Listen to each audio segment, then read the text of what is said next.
It might be the transfer roundup show, but nobody cares. 3 Scottish teams have all made it safely through to the next round of European football. Welcome back, guys, to Fog Football. There's no big deals happening today, but there were some big results in the Europa Conference League. The Edinburgh side's doing Scotland proud, and who would have thought it? Let's be real. I mean, I think everybody would have thought Hibs and Hearts were falling at this hurdle. They've jumped the hurdle. They're into the next round. Rangers are also into the next round. Aberdeen are coming in this round. And then you've got, Celtic, obviously, in the group stages. But great for Scottish football, even though there is a lot of bitter bastards out there that don't want any other team other than theirs to do well. I think it's good for the game to see Scottish clubs perform well in Europe. Gets the coefficient up and just all round it puts Scottish football on the map. So yeah, I'm absolutely buzzing right now the fact we've got all 5 teams still in Europe. I know we're guaranteed 3 teams to get group stage football. How epic would it be if we got 5? Even though I think Hibs have no chance, for me, Hearts really should be beating POAK. Yeah, and you know what though? If Hibs get a result at Easter Road, say Hibs, even if Hibs win 3-0. If Lee Johnson just tells them that they've got a bunch of Tigers behind them, they've got a chance. Aye, that's true. But look, Aston Villa I don't think will be interested in this. I think they will likely play a weak inside, although John McGinn's going to be in there. You just need a John McGinn on goal at the right time. You just need fucking John McGinn to put the Hibs shirt on. Do you think 12 against 10 with John McGinn in the Hibs team, Hibs would win? Yep. I do. Aye. John McGinn's that good. For John. 12 man, literally. Anyway, let's talk about today's transfer, unless there's anything you want to add about the... No, but I haven't talked about Rio Hatate and Lila Bada, new contracts, so get talk about it. Yeah, Celtic are ready to open talks with Rio Hatate and Lila Bada over new contracts and hope to conclude both deals before the close of the transfer market, according to the Daily Records. The only problem is Rio Hatate does not want to sign a new contract, so I don't really see this happening. They've offered him a deal and he's already refused or turned it down. Or I think Celtic need to cash in on Hatate. Yeah, there's no point keeping him on the bench to Turnbull.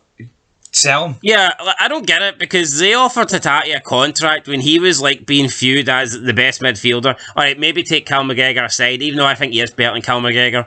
But I just don't see Rio Hatate now committing his future to Celtic when he isn't even guaranteed of a starting place.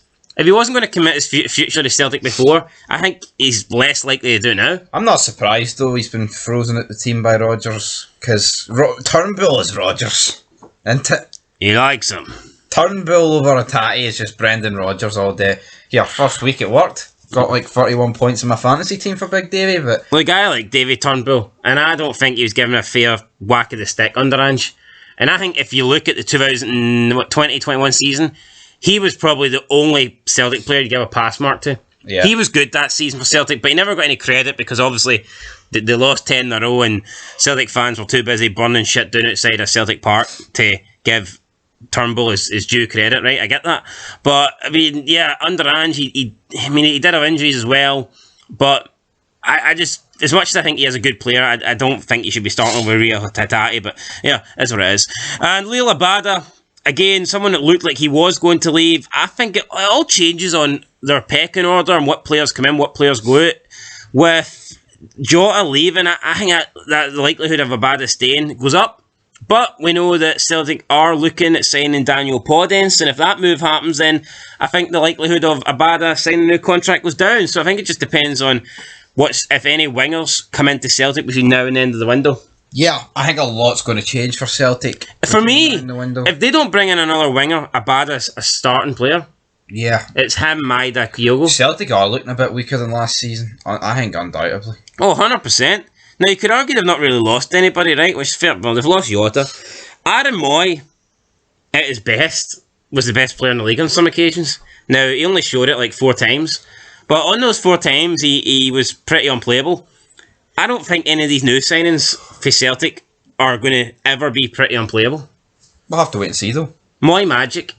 Moy magic. Do you think he just overperformed in a couple of games so badly that it just took everything out of him? He's like, fuck, I ain't got it anymore. Probably. Nico Rosberg said he had to give absolutely everything to beat Lewis Hamilton and it just fucked his career. He couldn't continue.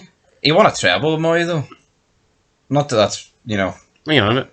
Moy? Maybe he just wanted to go to a treble. But maybe he wasn't done. Or maybe he was done. Maybe he went, fuck, it's not going to get better than this. Well, you don't think Celtic could win another treble this year?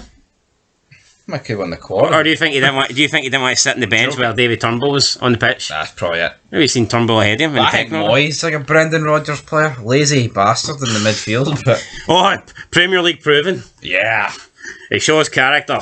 yeah, Great character. yeah. Alright, LA Knight. Rangers midfielder Glenn Kamara would be perfect for Leeds United, says former Ellen Road and Scotland star Ross McCormack, as the England Championship club weigh up a move. This is according to the Daily I'm Mail. sick of talking about this. Yeah. You talk about it. Yeah, Glenn Kamara, just fucking move at this point, seriously. It's been 6 weeks. And even then... Titanic meme. It's been 84 years. Yeah. Yeah, but even then, has he not been linked in like the last 2 windows as well? Yeah. Last summer, then in January, and it's like the guy just won't fucking leave. Oh, it's like a bad smell. I actually think he'll be there coming into the transfer window. I think if he was going to move, he'd have moved by now. What about Scott Wright? Is he still there? Yeah. Because his move to... That team couldn't afford to pay Rangers. How ironic's that? He flew to Turkey twice. And they said with no money. What's that? What's your thoughts on that? That's a mess. I thought it was ironic. It's like The Rangers. It's that team that's in the Champions League, or not? That team. We were looking at the coefficients earlier. It's that team. Aye, that one, aye. The fucking no idea what the name is. Well, maybe if they win a couple more games, they'll be able to afford them. So yeah, we've got that. Rangers are tracking Peterborough centre-half Ronnie Edwards, who's 20 years old. They've rejected that. The Rangers come out and said they're not interested. Peterborough chairman Dara McAnthony reckons it's an absolute joke that Rangers target Ronnie Edwards is still with a League One side. So we have the chairman of the club coming out and saying it's an absolute joke that his own player is still with his own club. I don't understand this. Someone did do something similar to this a few weeks ago as well. Martindale? Yeah, I think it was Martindale with Newbley. Basically saying, oh look, I want Newbley. Newbley deserves a move. This club's pish. I mean, he deserves a move to a better team that can attract more than 5 fans. It's like, even if you think that, you can't say that. I mean, that's your fucking team. You should be wanting to keep Newbley there. See if this Ronnie Edwards guy is as good as the Peterborough owner thinks it is, or manager, whatever he is, chairman. Then he should be Sean Spears, mate. He should be desperate to keep him. I know. I don't get this mentality. He's a good player. Get him fucking out the door. unless he's thinking of the bank balance, he's thinking, hold on here, I could get a bit of money for this cunt. It might be. That's the only thing I can think of. That's pretty much it. That's pretty much it, folks. There's fucking hee-haw happening. I've noticed that though, midweek during Europe there is nothing happening. Hold the bus. Former Ibrox skipper Barry Ferguson reckons Nicholas Raskin could be a future Rangers captain, but insists the armband should stay with James Tavernier for now. What's your thoughts on James Tavernier? Because I feel like we've talked about him about a million times over the past week, so we may as well talk about him more. I think he's lost a yard of pace, so I'll accept that. But he's 32 now, like what are people expecting? Or is he 30? I think he's 31 coming 32. Well, you know what? We'll end on a high since we were mentioning this guy earlier. Livingston manager David Martindale has told clubs they will need to increase their bids if they want to sign centre forward Joel Newbley, according to the Herald. But you fucking pay for him to go. But Martindale, bags for him. But Martindale doesn't want Joel Newbley at the club, so we've got a bit of a situation going here. Is it purely just like these guys think, hold on, there's a bit of money to be made here. Let's desperately try and force these guys at the club. It's fucking tin pot, man. It is. Like, I mean, I'm trying to think of a club. Most Premier League clubs have money now, but see, back in the day, like 20 years ago, when United was the team spending the money, right? See, in 2004, did Liverpool come out and go, well, I want Gerrard to move to Chelsea because they've got all the money and we don't. It's like the way, like the Everton manager never came out and says, Wayne Rooney's going to be a phenomenal player. He should just go to Man United now and leave us in this relegation battle because he's too good for us. And that never happened. Never in a million years fucking happened. I just don't get this. Unless it's a desperate attempt to try and get money for these players, and they're like, look. And it's not like he's not a part of the squad and we're looking to catch. He's fucking starting every week. Yo, if I was Davy Martindale, I'd be desperate to hold on to Joel Newbley because I think Livingston's going to have a difficult season this year. And I genuinely believe Newbley could be the difference between them staying up or going down. Keep holding him, big man. Maybe not in last place because St Johnstone are pish. Aye. But I do think that Livingston, without Joel Newbley, could be favourites for 11th place. Even with Joel Newbley, I think they could be favourites for 11th place. Because they've took a bit of a downgrade this season. So, we'll see, guys. That's it for the transfer news.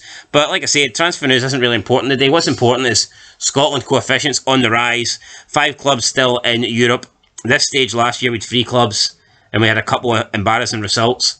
We don't have that, minus Hibernian's defeat against Inter FC, and they put that right. So you know what? Things are going good. There you go. There you go, guys. Catch you in the next one. Been Fog Football. Leave a like, leave a comment, subscribe, and until next time, peace.